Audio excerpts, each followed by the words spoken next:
Quero saudar os amados irmãos com a graça e a paz do Senhor Jesus, amém?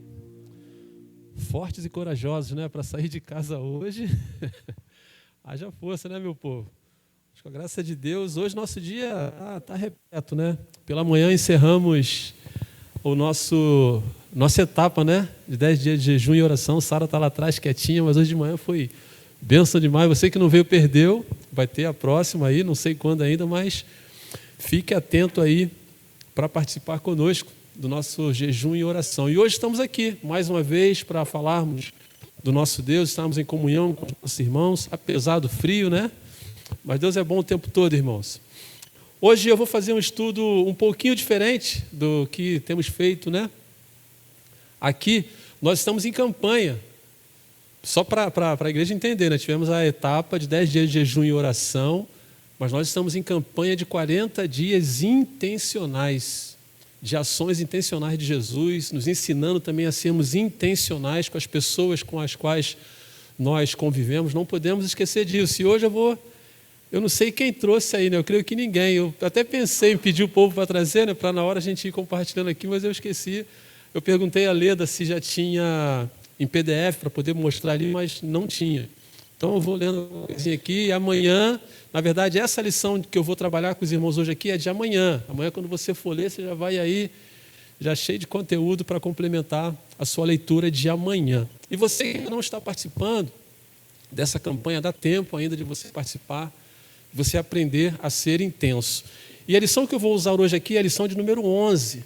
O tema dela é Amar tem um alto preço nesses 40 dias. Eu peço aos irmãos que abram, por favor, lá em primeira epístola, né, de João, capítulo 2, versículo 12.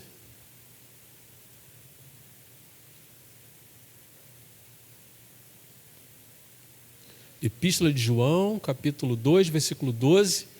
É essa que você vai encontrar amanhã lá, a hora que você for fazer a sua devocional, ou na sua hora de leitura, dos 40 dias. Essa leitura que você vai encontrar ali. Deixe sua Bíblia aberta aí mesmo em João, que depois a gente vai trabalhar outros capítulos também. O texto vai dizer assim, irmãos: filhinhos, eu vos escrevo porque os vossos pecados são perdoados por causa do seu nome. Esse por causa do seu aqui, que está solta, né? Mas na versão do livro vai dizer assim: filhinhos, eu lhes escrevo porque seus pecados foram perdoados graças ao nome de Jesus. Esse é o nome que o versículo na minha versão aqui apresenta. Vocês, queridos, é que ao longo da história a gente consegue ver o cuidado de Deus, o amor de Deus para conosco, desde que o mundo é mundo, desde que o homem saiu da presença de Deus, desobedeceu a Deus, pecou e saiu de sua presença, de lá para cá, sempre mostrando o seu amor para conosco, o seu cuidado para conosco.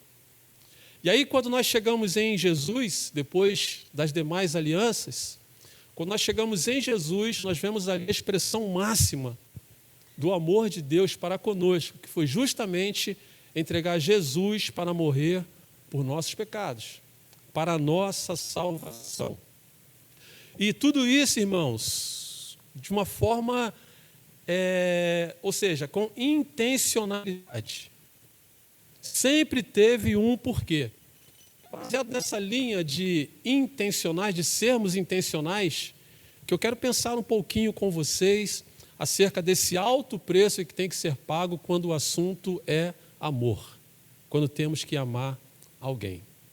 E a primeira ideia que eu quero pensar com vocês aqui é que amar tem um alto preço, em primeiro lugar, porque Cristo nos amou primeiro. Não há dúvida, irmãos, de que o amor de Cristo revelado a nós na cruz do Calvário, não há dúvidas para nós que ali foi o ato máximo do amor de Deus para conosco, entregar o seu Filho para a remissão do nosso pecado. Eu não vejo assim valor maior, ou expressão maior de amor, ao ponto de entregar o seu Filho para morrer em nosso lugar. Nós que estávamos, irmãos, destinados à perdição eterna, destinados a viver na escravidão do pecado, caminhando a passos largos para o inferno. Todos nós estávamos assim. E Deus, não me pergunte o porquê, mas por amor a nós, a cada um de nós, Ele envia então Jesus, e Jesus paga um preço além daquilo que nós podemos imaginar. A expressão correta aqui é amor imensurável. Cada gota de sangue que Jesus, que foi vertida na cruz por nossos pecados, foi de um valor que nós não conseguimos calcular, nós não conseguimos mensurar. A gente não consegue, a nossa mente não consegue chegar ao ponto de compreender esse amor. Ninguém na história teve uma expressão de amor tão grande quanto o próprio Deus em relação a nós, ao ponto de entregar o seu Filho por nós. Se pudéssemos resumir esse feito de Jesus, a palavra que o pastor Petrúcio coloca aqui é justamente graça. A graça de Deus sobre nós. Nós que o Senhor, apesar dos nossos pecados, apesar dos nossos erros, apesar das nossas falhas, apesar do nosso temperamento, apesar de sermos quem somos, ainda assim a graça de Deus se revelou a nós. E no livro aqui, o pastor Marcos, um dos trechos, ele vai dizer assim: a graça é uma das virtudes divinas que, quando é aceita e compreendida, no caso por nós, nos permite conhecer as faces do amor de Deus. Oh, glória, irmãos! Quando essa graça é revelada a nós, quando nós recebemos essa graça remidora e salvadora de Jesus, Deus então se revela para nós em amor. E a primeira ideia que nós fazemos aqui, que esse amor é um amor que é incondicional. Mesmo sem merecermos, mesmo sendo ovelhas errantes, vacilantes no caminho, a graça de Deus está revelada para nós em Cristo Jesus e só cabe a nós tomarmos posse.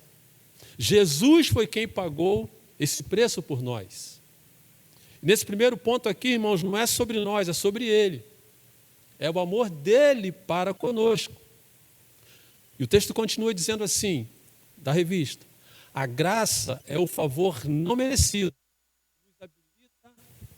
Acho que está falhando aqui, vou trocar, tá?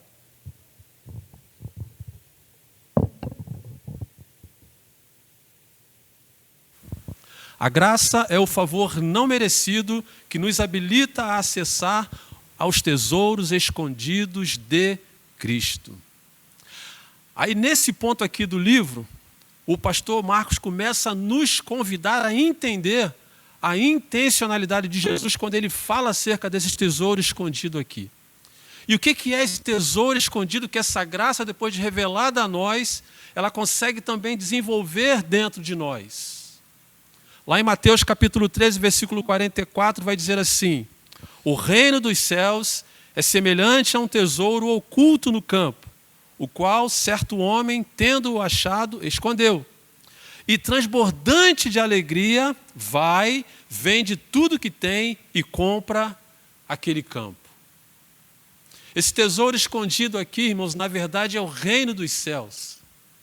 A ideia de quando nós encontramos essa graça que é Jesus, que nos delega autoridade para chegarmos a Cristo e, consequência disso, também chegarmos ao reino dos céus, que é escondido do mundo, no sentido do mundo ainda não tê-lo conhecido, do mundo ainda não ter sido apresentado a eles.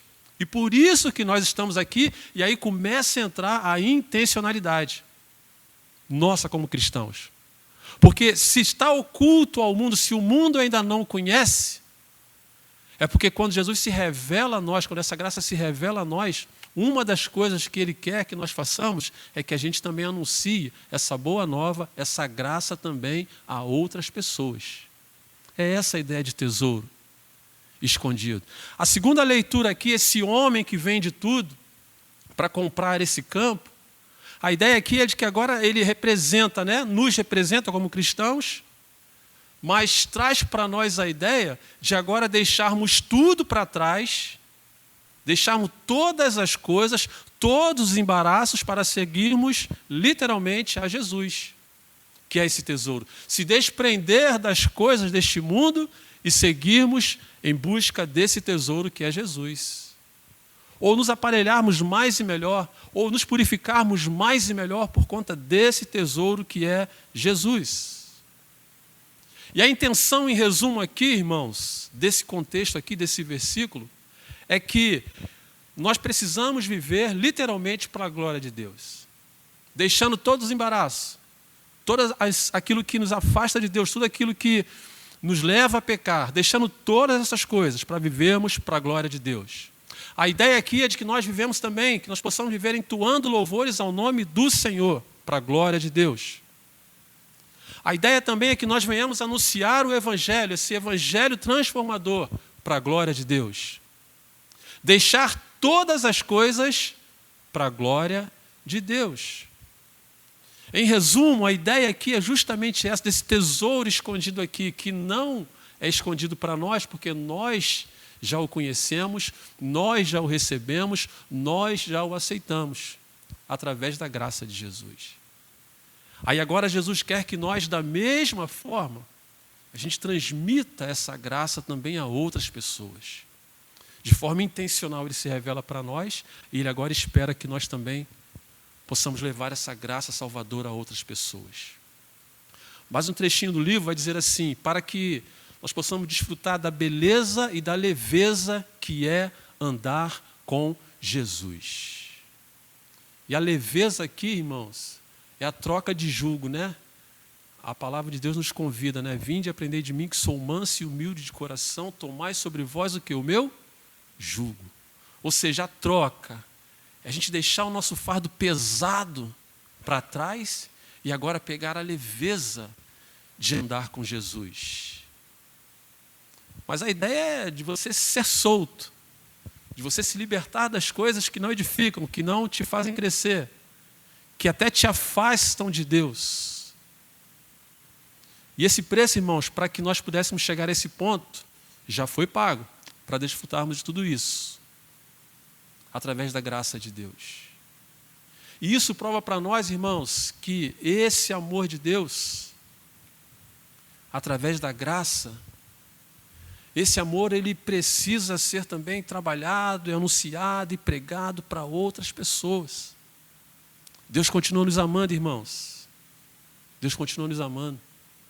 É essa graça que nos liberta, é essa graça que nos sustenta, é essa graça que nos basta, é essa graça também que nos alivia, irmãos. E de forma intencional, Deus fez isso por nós na pessoa de Jesus. E nós precisamos fazer também. Tem um louvor que vocês cantam, Cristolândia, que eu até anotei aqui. Eu não sei todo ele, mas eu sei o coro, que vocês cantam muito bem. Maravilhosa graça, teu amor que não falha, tomou o meu lugar, levou a minha cruz. Teu sangue me salvou, minha dívida pagou. Jesus eu canto, porque hoje livre sou. Através de quê? Da graça, do amor de Deus. Mas a intencionalidade de Jesus não para só aqui. Tem um louvor do nosso hinário para o culto cristão. Me ajuda aí, que eu pedi. 193 do HCC, maravilhosa graça que nós cantamos aqui. Oi? Não precisa tocar não, só a letra. Vou cantar não, se eu cantar o povo sai. Coloca para mim, fazendo um favor. Vamos só ler, irmãos, o que essa melodia traz para nós e a intencionalidade que há, o potencial que há na expressão e na letra desta música. Maravilhosa graça, graça de Deus sem par. Como poder cantá-la? Como hei de começar? Essa graça me dá o quê? Certeza. E eu vivo com firmeza, pela maravilhosa graça de Jesus. Segunda estrofe, filho, por favor. Maravilhosa graça. Olha só. Traz vida o quê? Perenal. Por Cristo somos o quê? Estamos indo para onde? Para a mansão real. Hoje nós somos libertos. Vivemos de Deus o quê? Bem perto. Por quê? Pela maravilhosa graça de Jesus. A outra estrofe, irmãos. Maravilhosa graça, que ricas bênçãos traz. Por ela Deus transforma, dá vida eterna e paz. Sendo nós por Cristo salvos, fazemos o quê? Dos céus o nosso alvo. Por quê? Através de quê? Pela maravilhosa graça de Jesus. Tem mais uma? Não, só 4. O coro, né? Maravilhosa graça é suficiente para mim. É maior que o quê? A nossa iniquidade. É o que para nós? Olha só, a revelação do amor do Pai. Para que possamos fazer o quê? O nome de Jesus engrandecer e a Deus fazer o quê? Louvar. Essa graça, irmãos, é esse amor, é essa ideia de intencionalidade que Jesus quer para nós quando Ele morreu na cruz do Calvário. Esse preço que Ele pagou na cruz do Calvário por nós. Por mim e por você. E o que Ele quer de nós hoje, irmãos, em relação a esse amor? O que Ele espera de nós? Como nós temos vivido esse amor? Como nós temos usufruído desse amor de Deus em relação a nós? E se fizesse uma pergunta, como é que está o seu amor também em relação a Deus? Como é que é esse seu relacionamento de amor para com Deus? Você e Deus. De forma intencional, Ele já fez o que fez por nós. E nós, o que temos feito por esse amor. A segunda ideia, irmãos, que eu quero pensar com vocês aqui, é porque o amor, né, amar tem um alto preço, porque Cristo agora espera que também amemos o próximo na mesma proporção em que Ele nos ama. E eu convido você a uma leitura lá em 1 João, né, capítulo 4 agora, versículo 19 a 21.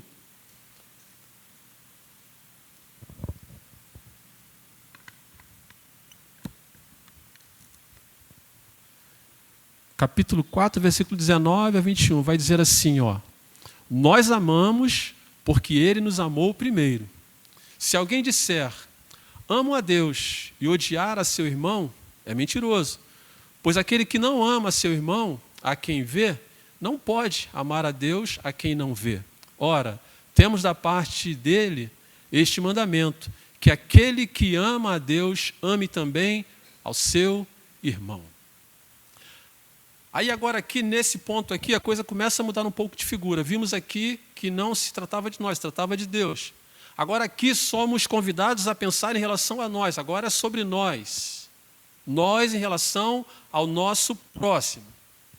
Falamos do amor de Cristo. Agora e o nosso amor em relação ao nosso próximo? De forma intencional. O amor de Cristo vertido na cruz por nós, que agora precisa ser compartilhado. E como é que nós estamos, irmãos, compartilhando? E a ideia aqui é na mesma proporção, irmãos. Cristo não só veio, nos amou e está tudo certo. Morreu por mim, está tudo certo. É salvo, é uma brincadeira que fazem, né? Salvo, seguro, não é transformado, não. Tem uma expressão que eles falam quando a gente descansa, pastor. Estou salvo, estou seguro e estou... Me fugiu aqui, eu não anotei, mas me veio à mente aqui agora. Tipo assim, tá bom. Estou salvo, estou seguro, para mim está bom. Egoisticamente, às vezes, na nossa leitura está, né? Mas não é para isso, irmãos, não é essa a ideia. De somente eu estar salvo, eu estar seguro, terminou por aí? Não, não.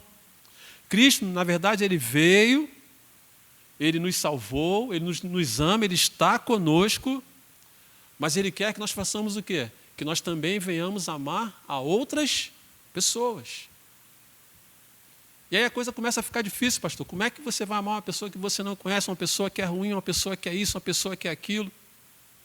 Aí no livro, pastor Petrucci, mais um tópicozinho aqui, ele vai dizer assim, amar tem um preço. Jesus é a prova viva de que quando olhou para nós, nos perdoou. Ele estava olhando para as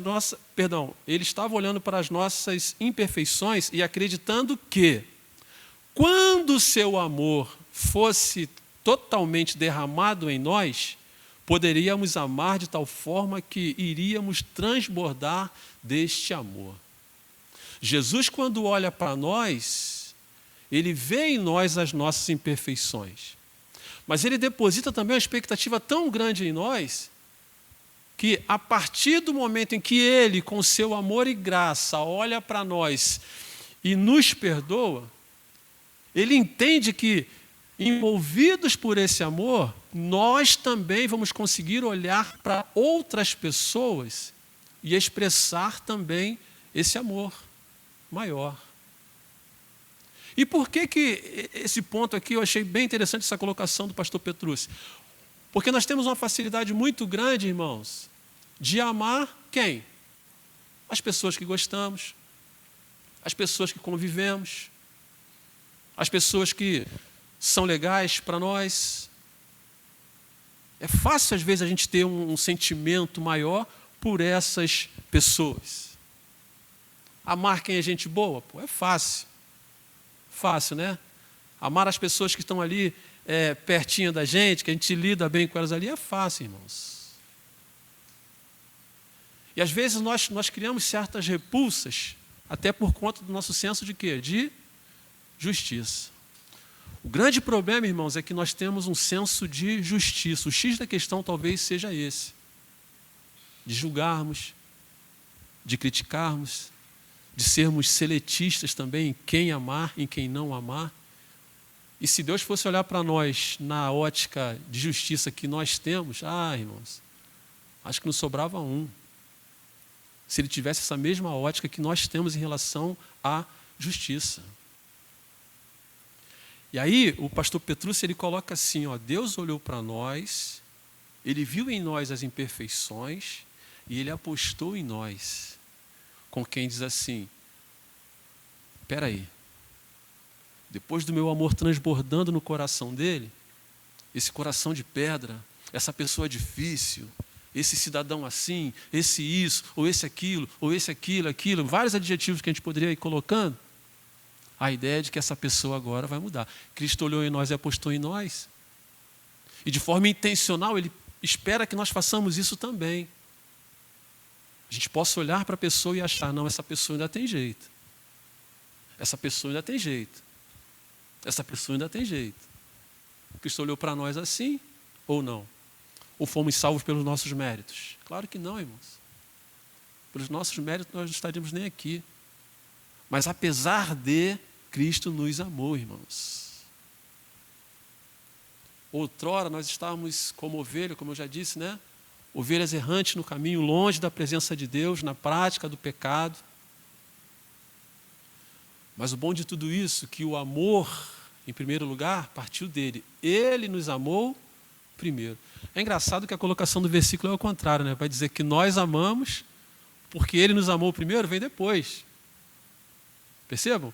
Nós amamos porque ele nos amou primeiro. Então, uma expectativa muito grande de Deus em relação a nós, irmãos. E nós conseguimos amar o nosso próximo, irmão. E nós conseguimos ter um olhar diferente para as pessoas que estão ao nosso redor. É fácil, pastor? Claro que não, irmão. Claro que não. Não é fácil, mas ao mesmo tempo que não é fácil, a reflexão traz para nós que Jesus, de forma intencional, ele deseja que nós façamos assim. Ele deseja que a gente tenha essa visão diferente, uma visão diferenciada, irmãos. E aí, por isso que ele, na expressão dele aqui do título, ele vai dizer que amar tem um preço que é alto. E, de repente, para a gente lidar com essa situação, não é fácil, irmãos. Não é fácil. Você amar a pessoa que você não tem tanto apreço, e daqui a pouquinho, no terceiro ponto, a gente vai falar mais sobre isso daqui. Mas você amar uma pessoa que você talvez não conheça, é um pouco mais difícil, mas é necessário, irmãos. E talvez seja esse preço que nós tenhamos que pagar. E que preço é esse que nós temos que pagar quando o assunto é amar o nosso próximo irmão? O nosso próximo. Lá em Marcos capítulo 12, versículo 30 a 31, Jesus vai falar justamente sobre o grande mandamento. E aí Jesus aqui ele nos coloca contra a parede, literalmente, e de forma intencional, né, diga-se de passagem, e é ele quem vai dizer o quê? Versículo 30 vai dizer assim: amarás, pois, o Senhor teu Deus de todo o teu coração, de toda a tua alma, de todo o teu entendimento e de toda a tua força. O segundo mandamento é qual? Amarás ao teu próximo como a ti mesmo. Não há outro mandamento maior do que este. Aí eu pergunto para os irmãos, é fácil? Nem um pouco, irmãos. Nem um pouco. Mas aí Jesus traz isso como mandamento. E na minha versão aqui, a expressão do título é justamente essa, o grande mandamento. Ou seja, nós temos que amar. Não é fácil, irmãos. Não é fácil. Mas Jesus nos convida nesta noite a sermos intencionais, a termos uma ótica parecida com a dele, quando ele olha para nós, olha para as nossas imperfeições, coloca tudo isso de lado, coloca essas questões de lado e nos ama, apostando em nós. A palavra apostar aqui, peço até desculpa, mas acreditando em nós, acreditando em nossa mudança, acreditando em nossa transformação. E de forma intencional é que ele quer que nós olhemos para as pessoas também que estão próximas de nós, com toda a sua carga de pecado, de erro, de transgressão, de desobediência a Deus. Deus quer que nós olhemos para essas pessoas ainda com um olhar de amor, de compaixão e principalmente de graça. Porque no nosso senso de juízo tem pessoas que a gente, isso aí não merece não. Esse aí não. E quem sabe se Jesus não, ou alguém já não, Jesus não, porque Jesus não tem esse julgamento, se alguém já não olhou para nós também com a mesma ótica. Isso daí não vai dar em nada, isso aí não serve, isso aí não presta, para isso ou para aquilo. Mas a graça de Deus nos envolve, irmãos, nos envolveu de tal maneira que hoje nós estamos aqui, para a honra e glória do Senhor. E precisamos desta graça e anunciar esta graça também para outras pessoas. Não é fácil, irmãos, mas é necessário. O terceiro e último ponto aqui, a coisa aperta mais ainda. Amar tem um preço alto, porque por amor nós precisamos romper barreiras. E eu convido vocês a irem comigo lá em Lucas, capítulo 9 agora, versículo de 51 a 56. Lucas 9, 51 a 56. Veja como é que a coisa toma um outro aspecto agora. Os samaritanos não recebem Jesus. O texto vai dizer assim: e aconteceu que, ao se completarem os dias em que devia ele ser assunto ao céu, manifestou no semblante a intrépida resolução de ir para Jerusalém. E enviou mensageiros que antecedessem. Indo eles, entraram numa aldeia de samaritanos, para lhe preparar pousada. Mas não receberam, porque o aspecto dele era de quem decisivamente ia para Jerusalém. Vendo isto, os discípulos Tiago e João perguntaram: Senhor, queres que mandemos descer fogo do céu para os consumir? Jesus, porém, voltando-se, os repreendeu e disse: Vós não sabeis de que espírito sois, pois o Filho do Homem não veio para destruir as almas dos homens, mas para salvá-las. E seguiram para outra aldeia. Presta atenção nesse texto, irmãos, quando a coisa começa a tomar um formato diferente. Não bastasse agora a gente ter que amar o próximo, a pessoa que está próxima de nós. No contexto aqui, literalmente, é você amar, não que Jesus fosse inimigo do samaritano, que os irmãos entendam, mas você ter que amar as pessoas que se levantam contra você, que eram os samaritanos. Eles não se davam, a questão religiosa entre eles ali não era muito bem definida, eram inimigos, judeus e samaritanos declarados. E os samaritanos não subiam a Jerusalém. Jesus agora está indo para Jerusalém, mas precisa pousar em uma das vilas dos samaritanos. E quando eles se aproximam, há uma rejeição acerca de Jesus, da sua caravana e dos seus discípulos que vão à frente. E não deixam, então não dão abertura para Jesus ficar naquele lugar. No livro, o pastor Marcos vai dizer assim: Jesus, já perto do fim do seu ministério, decide ir a Jerusalém.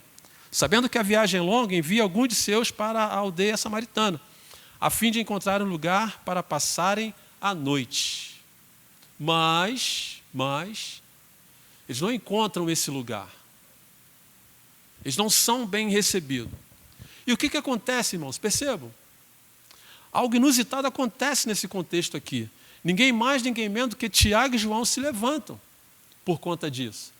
Eles são tomados, a leitura que a gente faz aqui, né, você lendo o texto, eles são tomados de um sentimento de fúria, de raiva, que pedem a Jesus, conversando com Jesus, para descer o quê? Fogo dos céus para matar aquelas pessoas daquela aldeia. E eu fiquei pensando, né, fiquei lendo esse texto aqui, eu falei, meu Deus, que situação. Que situação. Primeiro, quando eu digo inusitado, pelas pessoas que são Tiago e João. Quem era Tiago? Uma pessoa, um dos apóstolos centrados, né? Uma pessoa, vamos dizer assim, mais equilibrado de todos. Não vou dizer de todos, mas bem mais equilibrado, bem mais sensato, bem mais prático. Não é? Quando nós lemos ali Tiago, ali, a gente consegue ver literalmente que ele era bem mais tranquilo. E o segundo aqui é a pessoa de João, que era tido como o discípulo do amor. E agora esses homens, parece que entrou um Pedro neles ali, que eles são tomados de uma raiva tremenda e querem descer fogo nos céus. Atitude muito parecida com Pedro. Pedro, que era explosivo, era temperamental, era isso, era brigão. Uma falha e uma atitude muito parecida com Pedro. Mas tudo aqui, irmãos, era intencional também e nos mostra muitas coisas. A primeira delas é que às vezes nós também somos assim, irmãos. Nós somos assim.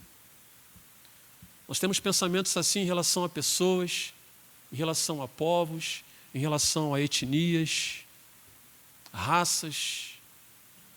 Nós fazemos julgamento às vezes que a gente, às vezes quer até que a morte venha para aquelas pessoas.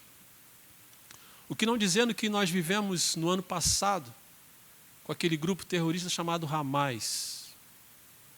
Quem pôde assistir alguns vídeos, né, da crueldade daqueles homens ali, qual o sentimento que vem no seu coração e no meu? É de que Deus faça o quê? Senhor, fulmina, queima. É comum a nós. E às vezes esse sentimento, esse temperamento aqui de Tiago e João também vem a nós, irmãos. O que não dizer, trazendo para nós aqui, para a nossa nação, o que não dizer dos nossos governantes, irmãos, das coisas que nós temos visto e ouvido. Não vem aquele sentimento, às vezes, de falar, Senhor, desce fogo, Senhor. Queima, Senhor. Isso é o nosso sentimento, isso é coisa nossa, irmãos. O que não dizer também de líderes de países que são fechados ao Evangelho, em que os nossos missionários têm que fazer ali, têm que driblar tudo ali para conseguir entrar, porque esses homens não permitem entrar. Qual é a ideia que vem no nosso pensamento, irmãos, no nosso coração? Senhor, manda fogo. Manda fogo. Queima. Mas Jesus, irmãos, tem um pensamento totalmente diferente do nosso. Muito diferente. Eu estava lendo, né, tanto o livro quanto a palavra de Deus, me veio na mente a carta que o apóstolo Paulo escreve a Filemon, né, aquele livro pequenininho. E eu comecei a fazer um comparativo, irmãos. Imagine a cena, né, Filemon agora tem que receber Onésimo, seu escravo que fugiu. Na nossa leitura, irmãos, na nossa leitura o homem é rebelde. Por quê? Porque naquele tempo a escravidão era algo que era acessível, era aceitável. Então, no meu entendimento, na minha leitura, rebelde, porque ele foge do seu senhor, erradamente. E aí depois, onde é que ele vai parar? Na prisão, junto com Paulo. E aí na prisão, esse homem agora, ele fica livre da escravidão do pecado, porque através do apóstolo Paulo, da pregação do apóstolo Paulo, ele se converte, ele fica livre, e pela liberdade que ele recebe, nós entendemos que ele também é liberto da prisão de Roma. E o que é que ele tem que fazer agora, irmãos? Voltar. Mas ele não volta de mãos abanando. O apóstolo Paulo vai lá, endossa uma carta e pede para ele entregar a Filemon. Eu fico imaginando, eu, pastor Geraldo, como que Filemon não recebeu esta carta de Paulo. Quem era Onésimo? O que esse homem fez? Quais os prejuízos que ele causou para Filemon? E agora ele chega com uma carta de recomendação, vamos dizer assim, do apóstolo Paulo, pedindo para ele receber. Agora não mais como escravo, e sim como livre, como cooperador. de Cristo.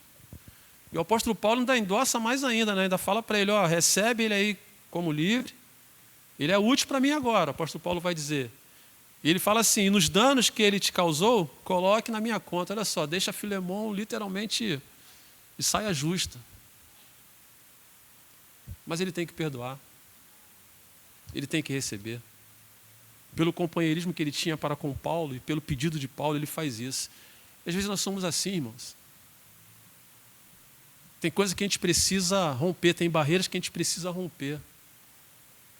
Tem coisas que a gente fica muito preso, às vezes guardando muito com a gente, ressentimento com a gente não consegue romper. Aquilo fica martelando na nossa mente, no nosso coração, a gente não consegue se desprender daquilo dali, e o sentimento de raiva, de fúria, de rancor, de cólera, vem no nosso coração. E aí esse preço aqui que tem que ser pago é justamente romper com essas barreiras. E a barreira aqui, literalmente, que fica bem explícita para nós aqui, é a barreira da intolerância. Da intolerância. Lucas 9, 54 a 56 vai dizer assim: vendo isso, os discípulos Tiago e João perguntaram, Senhor, queres que mandem descer fogo dos céus? Podemos, Senhor, mandar queimar? Queimar quem? Queimar os samaritanos. Por quê? Porque a gente não se dá. A gente não se dá. O nome disso é intolerância, irmãos. Longe do que eles pregam em relação à intolerância lá fora. Intolerância. Nesse caso aqui, em relação ao povo.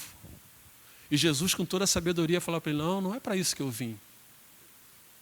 Não é para isso que eu vim, não é esse sentimento que eu quero em vocês, não é isso que eu quero produzir em vocês, não é essa intencionalidade que eu quero de vocês, não é isso, nada disso. Não é isso.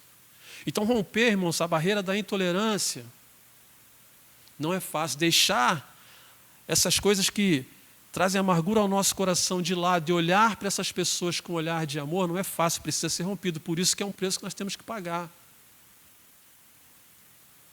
Nós temos que olhar, às vezes, eu sei que é uma fala até assim, difícil, de difícil compreensão, mas a gente tem que olhar para essas pessoas ainda assim, nós precisamos olhar para essas pessoas com um olhar de compaixão e graça. E fazendo, sabe o quê? Deixando sobre Deus o juízo sobre essas pessoas.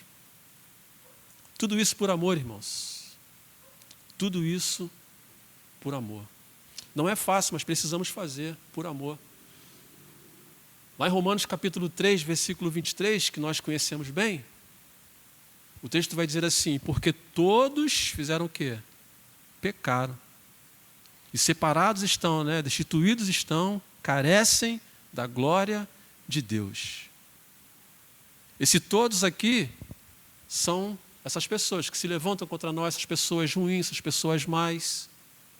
Eu sei que não é difícil a gente digerir muito bem isso, mas é necessário. E a palavra de Deus que nos atesta isso, essas pessoas pecaram e carecem da glória de Deus, carecem da graça de Deus, carecem do amor de Deus. E quem precisa amar essas pessoas além do próprio Jesus, somos nós, irmãos. Nós precisamos romper essa barreira da intolerância. E a gente poderia trazer um pouquinho para mais perto de nós, né? As pessoas que às vezes se levantam contra nós, levantam falso contra nós, que nos caluniam, que falam mal de nós. E às vezes são tão explícitas, a gente até lida com essas pessoas. E é para essas pessoas também que nós temos que romper essa barreira da tolerância. E volto a dizer, deixar que a justiça de Deus seja feita. Deixar o juízo dessas pessoas com Deus. Percebam que todos os passos de Jesus, todos os feitos dele, sempre com ar de intencionalidade, sempre visando algo a mais de nós. Primeiro manifesta o seu amor e depois ele espera de nós. Concluindo, irmãos, a nossa reflexão desta noite, amar tem um preço alto, mas o preço maior e talvez o mais difícil de todos, Jesus já pagou, porque era sobre ele. Mas tem coisas que cabem a nós. O amar o próximo na mesma proporção, cabe a nós amarmos. Romper a barreira também, por amor, pelo que Cristo fez por nós, cabe a nós também. E Jesus fez isso de forma intencional. E o desejo dele, irmãos, é que a gente viva essa intencionalidade também para com as pessoas que ainda não encontraram Jesus, que não receberam a Jesus, que ainda não acharam esse tesouro que nós falamos aqui, que ainda não tomaram posse desse tesouro, que é a salvação eterna que eu e você temos. Mas de forma intencional, Jesus tem falado aos nossos corações, tem nos incomodado a isso. Fiquemos hoje com esses três pensamentos aqui sobre esse amor, esse amar, esse alto preço aqui. Primeiro, porque Cristo nos amou, graça, favor não merecido, nós não merecíamos, Ele nos amou. Segundo, porque Cristo espera que amemos o próximo na mesma proporção que Ele também nos ama. Isso é misericórdia, é a gente olhar para as pessoas com olhar de misericórdia. Em terceiro lugar, porque por amor precisamos romper as barreiras. Que o Senhor nos abençoe, que o Senhor continue sendo intenso em nossos corações, continue despertando em nós esse desejo também de sermos intensos para a obra e na obra do Senhor no tempo em que Ele nos permite viver, pregar, cantar, fazer o que for. Que possamos ser intencionais em todos os atos. Sobretudo, amar as pessoas. Porque quando amamos, quando Ele fala amar como a nós mesmos, aquilo que eu recebi para mim, que eu já tenho para mim, que é a salvação, se eu amar o próximo como eu amo a mim mesmo, eu vou me preocupar com essas pessoas. Eu não vou ficar tranquilo sabendo que tem pessoas que estão descendo a sepultura e indo direto para o inferno, sem a nossa pregação, sem a minha pregação, sem a sua pregação. Se amamos essas pessoas e por isso precisamos amar essas pessoas, é para resgatar essas pessoas do inferno e povoar os céus. Amém, queridos? Deus nos abençoe.